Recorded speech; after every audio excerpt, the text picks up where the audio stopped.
वो एक छोटा सा बच्चा था जो बड़े से शहर में अकेला एक किराए के घर में रहता था।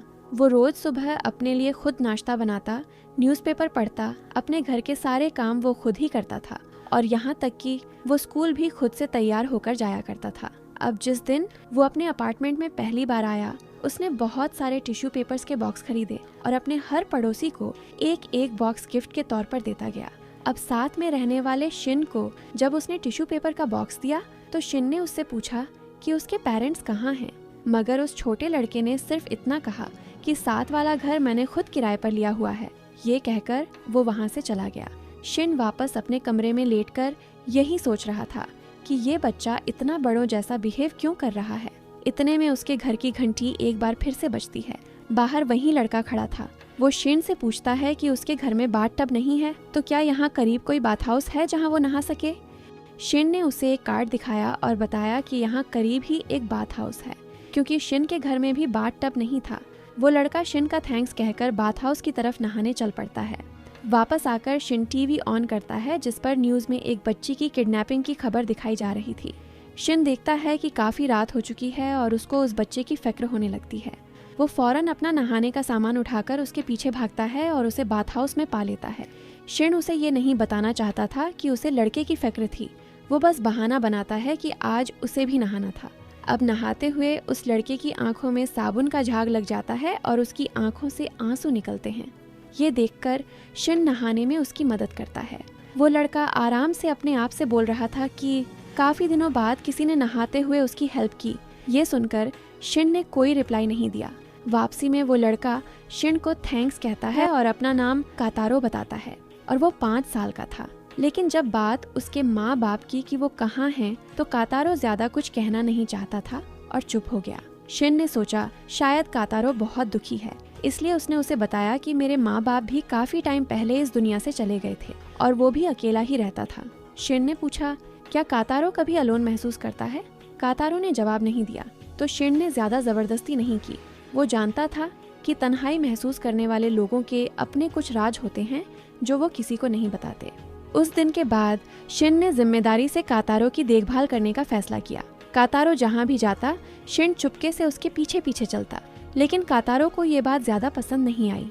घर वापस जाते वक्त उनकी एक पड़ोसन मिजुकी से मुलाकात हुई। उसने कातारो को टिश्यूज के लिए शुक्रिया अदा किया। मिजुकी को वो प्यारा सा छोटा लड़का बहुत पसंद आया, लेकिन उसने गलती से सोच लिया कि शिन उसका बाप है।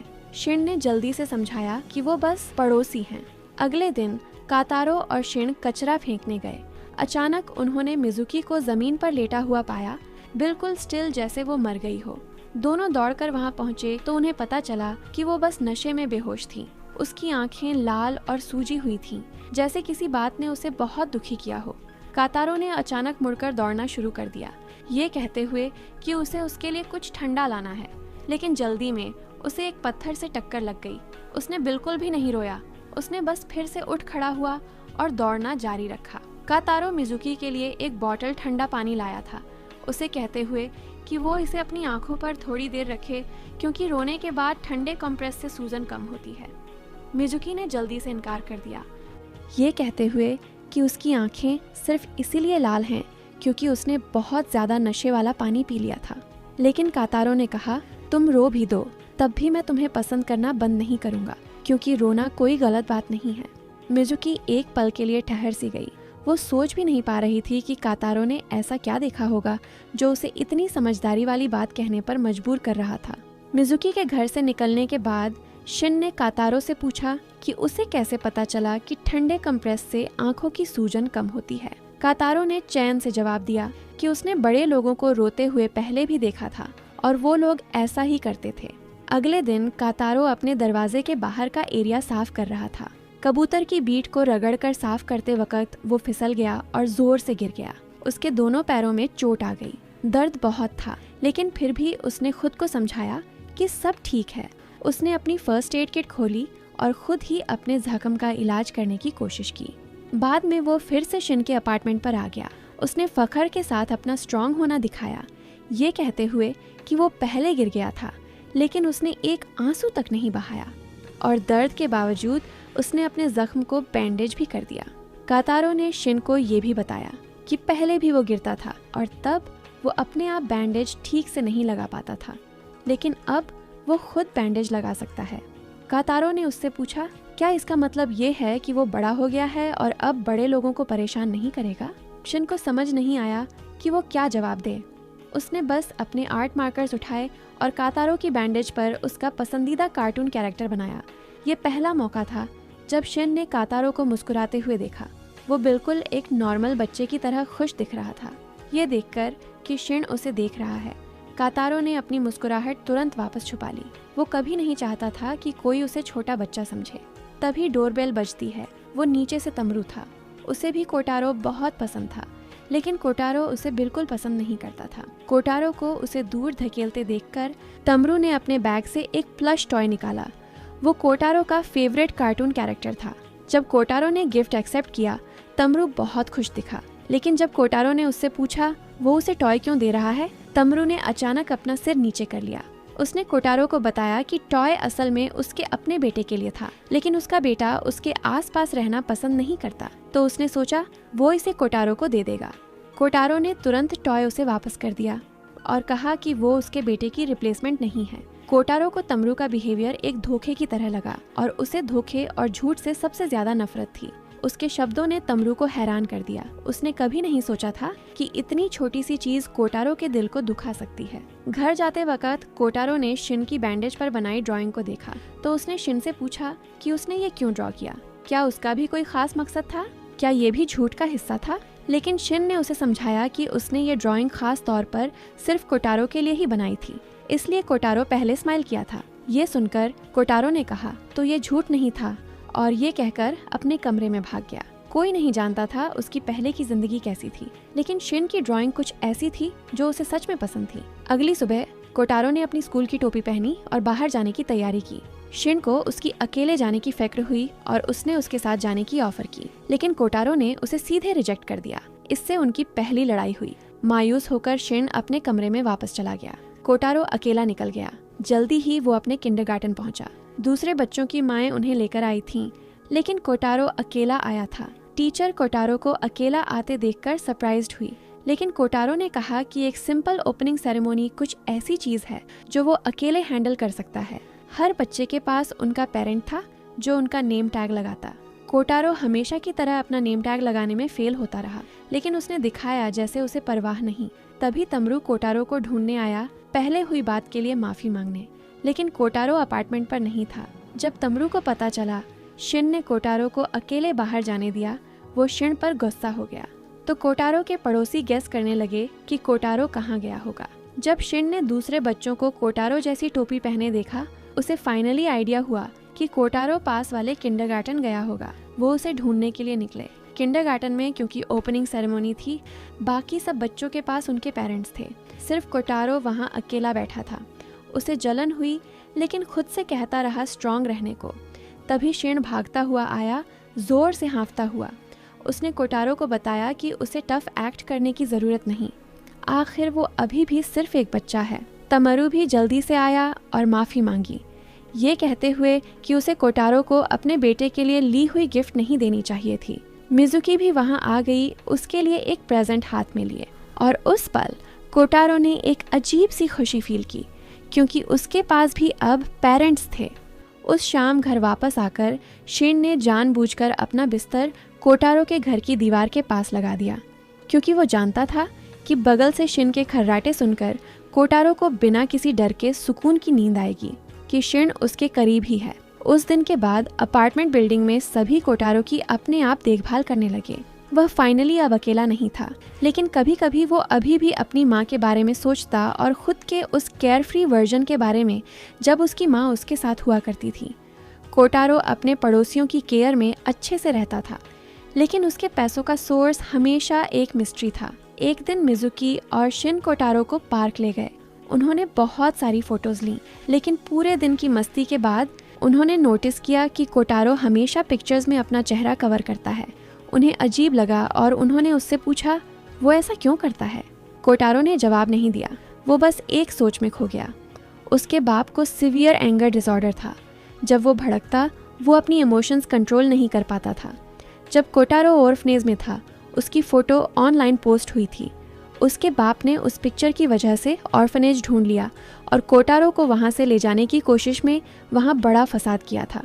तब से कोटारो ने फोटोग्राफ लेना मना कर दिया क्योंकि वो नहीं चाहता था उसका बाप उसे फिर से ढूंढ ले।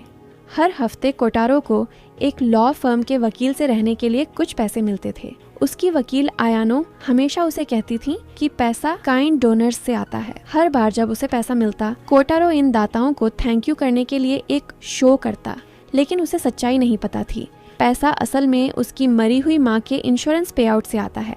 उसकी माँ पहले ही इस दुनिया से जा चुकी थी। वकील आयानो ये बात उससे छुपा रही थी, लेकिन कोटारो ने कभी उन पर शक नहीं किया।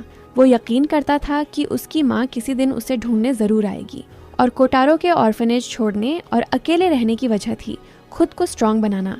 इतना स्ट्रांग कि अपने बाप की मार और गालियों से न डरे, इतना स्ट्रांग कि अपनी माँ को अब्यूज होने से बचा सके।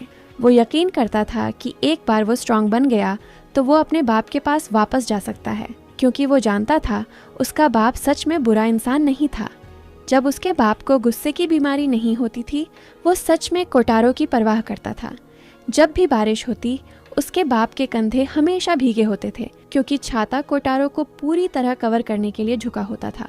तो जब भी बारिश होती, कोटारो सबवे एंट्रेंस पर छाता लेकर खड़ा होता, लोगों को बारिश से बचाने के लिए, क्योंकि उसके बाप ने उसे एक बार कहा था, जब तुम छाता पकड़ो मजबूती से पकड़ा करो ताकि उसके नीचे वाला इंसान सूखा रहे।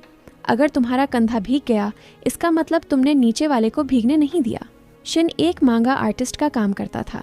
उसका काम इतना बिजी नहीं था, इसलिए उसके पास कोटारो के साथ बिताने के लिए बहुत वक्त था। जितना ज़्यादा वक्त वो साथ बिताते, उतनी ही उसे उस छोटे से लड़के की फिक्र होने लगती।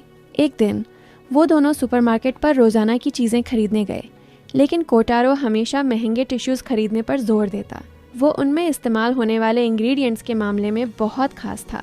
शिन समझ नहीं पा रहा था क्यों। घर वापस आते वक्त कोटारो ने उसे समझाया कि वो टिश्यूज़ हाई क्वालिटी के थे। उनमें ग्लाइसरीन और सॉर्बिटॉल होता है, क्योंकि ऐसे टिश्यूज़ मीठे होते हैं। बाद में उस शाम शिन ने टीवी पर एक सेलिब्रिटी का इंटरव्यू देखा।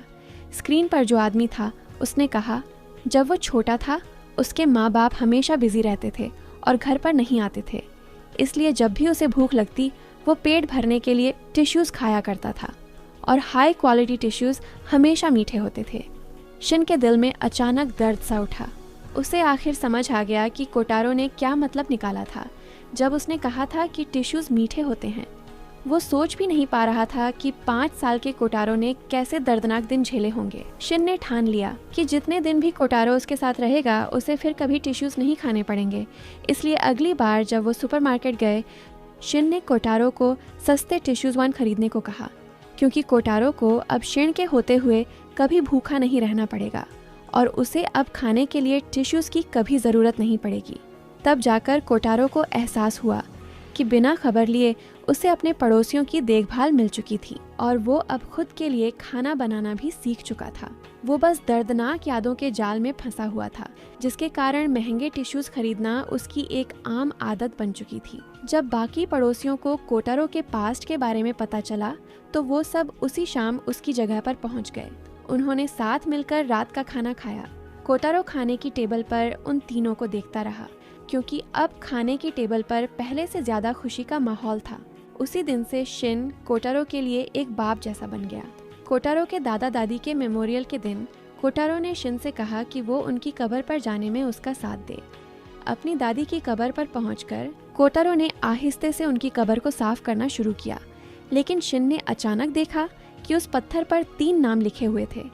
उसने कोटारो से पूछा कि उसकी माँ का क्या नाम था। कोटारो ने कहा कि उनका पहले का नाम सयोरी था। शिन वहीं ठहर गया। उस पल उसे एहसास हुआ कि कोटारो की माँ तो मर चुकी है, लेकिन कोटारो को इस बात का पता नहीं था, क्योंकि वो कब्र पर लिखे अक्षर नहीं पढ़ सकता था। उसे हमेशा यकीन था कि अगर वो काफ़ी स्ट्रांग बन जाएगा तो वो अपने बाप को भी गुस्से की बीमारी से बचा लेगा और अपनी माँ को भी बचा लेगा, और वो तीनों फिर से खुशियों के साथ रह सकेंगे। तभी एक माँ अपने बच्चे के साथ वहाँ से गुजरी। कोटारो ने उनको देखा और शिन से पूछा कि क्या वो कभी फिर से अपनी माँ को देख पाएगा। वो तो अब उनकी शक्ल भूलता जा रहा है। शिन काफ़ी देर तक चुप रहा। आखिरकार वो कोटारो को सच्चाई बताने की हिम्मत नहीं जुटा सका। उसने कहा कि कोटारो की माँ एक दिन ज़रूर वापस आ जाएंगी। कोटारो को शिन की बात पर पूरा भरोसा था, क्योंकि शिन ने कभी उसे झूठ नहीं बोला था। लेकिन अंदर ही अंदर शायद कोटारो को भी महसूस हो गया था कि उसकी माँ अब नहीं रही। वो बस इसे स्वीकार नहीं कर पा रहा था। उस दिन के बाद कोटारो पहले से भी ज़्यादा मेहनती बन गया। वो अपार्टमेंट के सामने पैसे कमाने के लिए छोटी छोटी परफॉर्मेंसेस देने लगा। स्कूल के बाद वो बेचने के लिए रिसाइक्लेबल चीज़ें और कबाड़ भी इकट्ठा करता। लॉयर आयानो को ये बहुत अजीब लगा और उन्होंने कोटारो से पूछा कि वो ये सब क्यों कर रहा है। कोटारो ने उनको बताया कि वो बहुत बहुत सारे पैसे कमाना चाहता है। फिर वो एक बड़ा सा घर बनाएगा, एक ऐसा घर जहाँ उसके सारे पड़ोसी रह सकें, जहाँ उसके बाप और माँ भी रह सकें, क्योंकि कोटारो अब अकेला नहीं रहता था। उसके पास मिजुकी थी जो उसकी दीदी की तरह थी, उसके पास टमारू था जो एक अंकल की तरह था, और उसके पास शिन था जो एक बाप की तरह था। शायद उनमें से कोई भी कोटारो के साथ जिंदगी भर नहीं रह पाएगा, लेकिन अभी के लिए वो सब खुश थे। और ये कहानी यहीं पर ख़त्म होती है। वीडियो अच्छी लगी हो तो लाइक करना ना भूलें।